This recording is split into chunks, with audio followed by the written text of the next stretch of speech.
Půjč mi 100 na pivo. Zapomněl jsem doma peněženku. Jasně, tati. Dík. Vůbec neblbni. Není zač. Co je? To je poplatek za vyřízení půjčky. Jedeš čokle.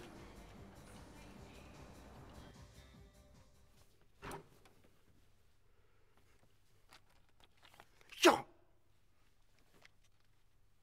Tak mladý, tady máš 100. To jsi mi půjčil.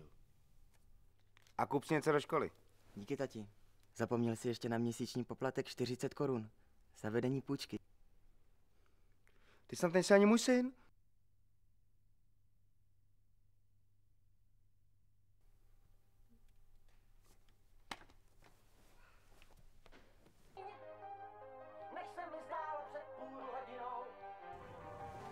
Příteli, chvátej SOS, ať se mi zítra, čím jsem dnes.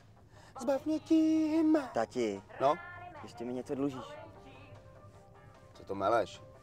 To chce trénovat pamatováka, mladej. Tu 100 jsem ti přece vrátil už včera. No právě. Splatil dluh o 2 dny dřív, než jsme se dohodli. Takže mi dlužíš ještě 20.